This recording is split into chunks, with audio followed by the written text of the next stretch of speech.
Thanks, Jerry, and good afternoon, ladies and gentlemen. It's good to be here in Sydney and present Caspin's first ever presentation at this conference. You can read this on the ASX platform.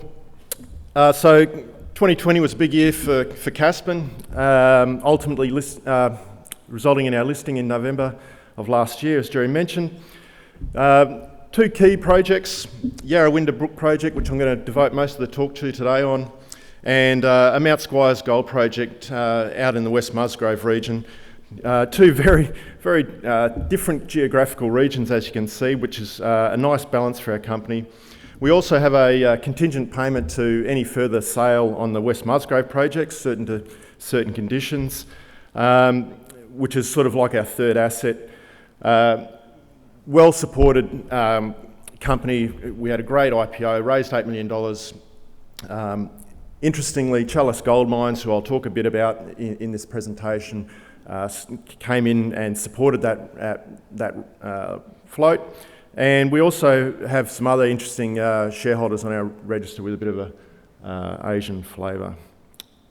And as I think you'll see, we've got a pretty good management team running the company. So, pretty solid track record since November. We've been, as I mentioned, really well supported. Obviously not very many shares on issue. Chalice is obviously a major shareholder with a range of high net worths from Singapore, Hong Kong and mainland China.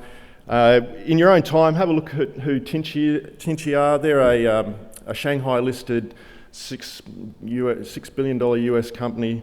Essentially a chemical company, and we're very grateful to have their support as well. So it's an amazing register. Not a lot of movement in the top. Well, in fact, the top 20 is rock solid. So it's a really strong foundation for an early stage exploration company. So here's the team. Some of these people will be familiar, some perhaps not. Cliff Lawrenson is a well-known guy around Perth, usually bats in the sort of mid-tier space. He's currently the chairman of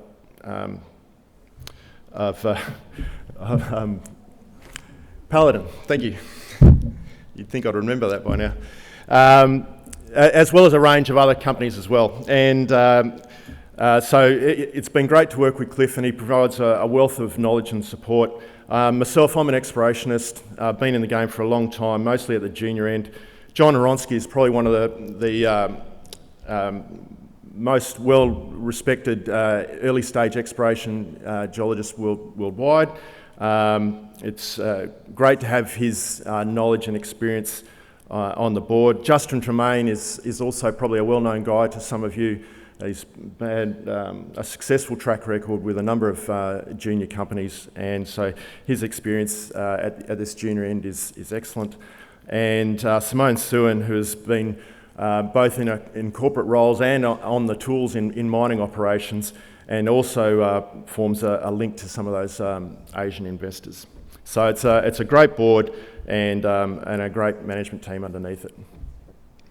So Yarawindah Brook Project is what most people are in Caspin for, and this is really the reason to be holding a share. For those of you who in New South Wales, as I've discovered over the last day or two, the Chalice story has probably been missed by some. Look, it's been a fantastic 12 months, 24 months of discovery in Australia, but I think that Chalice's Julimar discovery is probably the standout.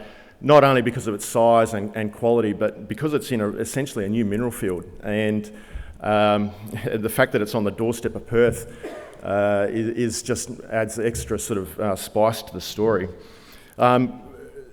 We've actually, both companies, Chalice and Caspin, have been working in this belt since 2018. So we're no Johnny-come-lately.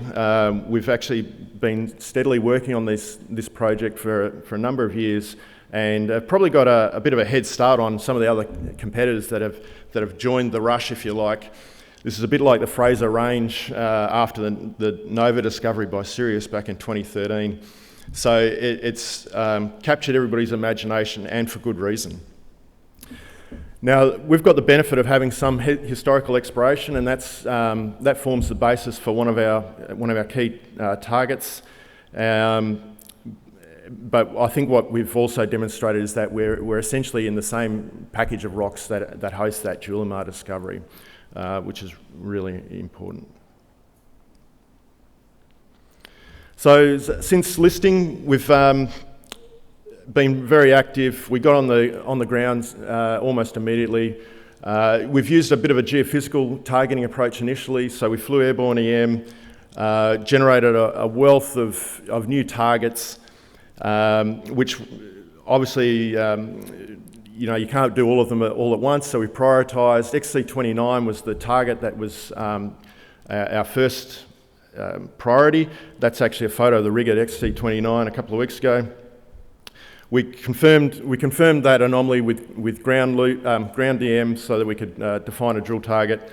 But there's also other work going on as well. It's all early stage type exploration, geochemistry samples. I know it's not very sexy for most punters, but soil geochemistry is still exploration 101. It's really key for finding these kind of deposits.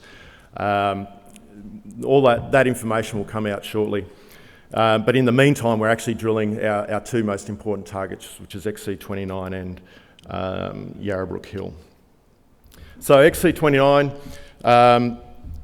there was four plates that we targeted with 3 drill holes. We put out some information to the ASX last week, confirming that yes, those targets are sulphide. There's hints of mineralisation in there as well. There's visible copper, and we believe there's some nickel mineralisation in there as well. But Julimar itself is more of a PGE story, and so that's something that we can't determine until we get laboratory assays back. So we're keenly waiting for those, which will hopefully be out in the market later this month or early next month. But that was a great start. That's the nearest drill hole to XC29 is at least 5 kilometres away. So we've stepped into a brand new area, and we've had some immediate success.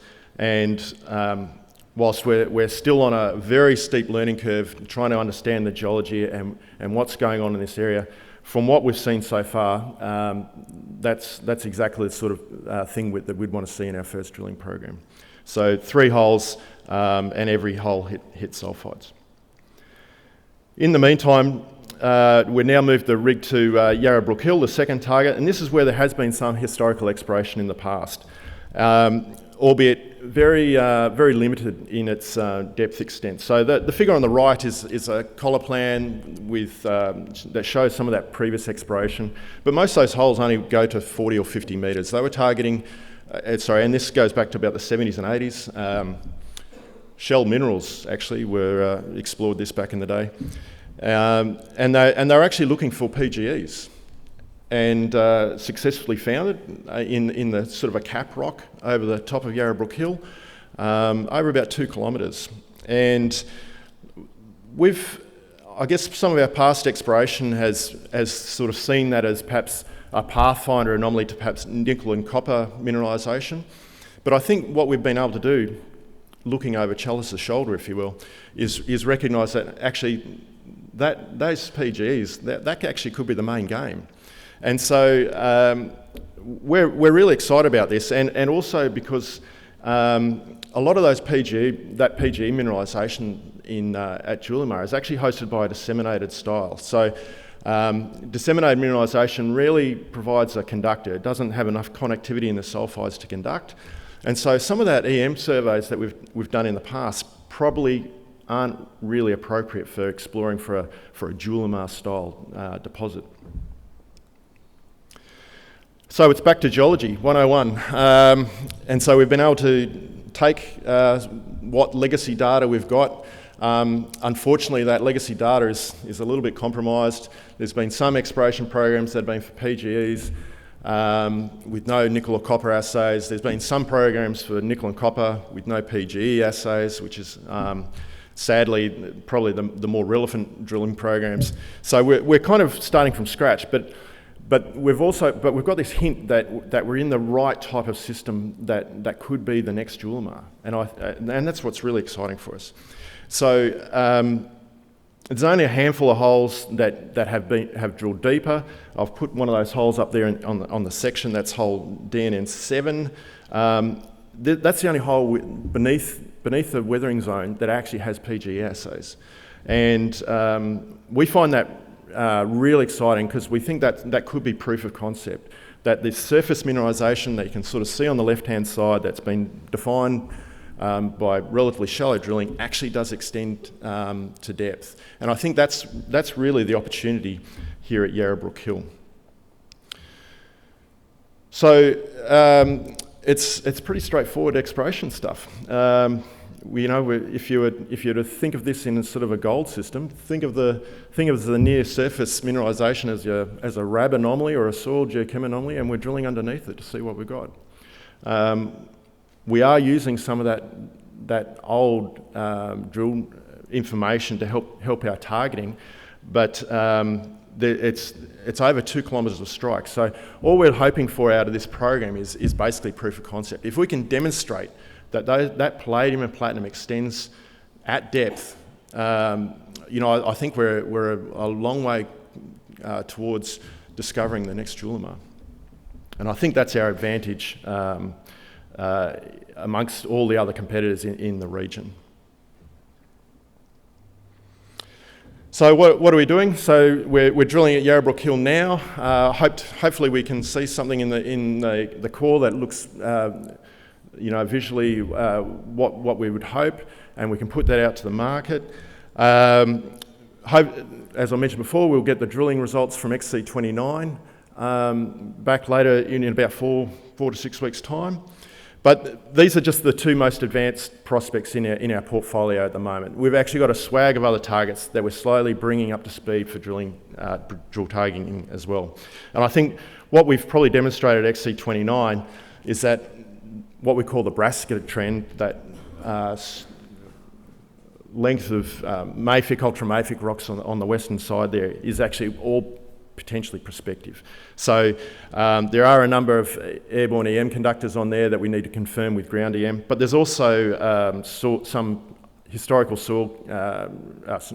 rock chip samples that have indicated there's PGE mineralisation as well. That's the Aries prospect.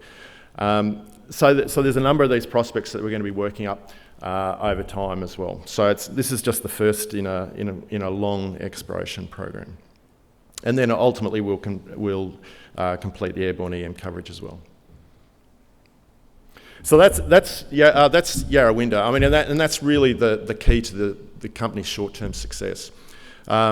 We do have the Mount Squires Gold Project, which is sort of sitting in our portfolio at the moment, and we hope to commence exploration on this later on in the year. But just for background, out in the West Musgrave region, this is alongside what is now Oz Minerals West Musgrave Project, which I think will be Australia's next big nickel-copper development.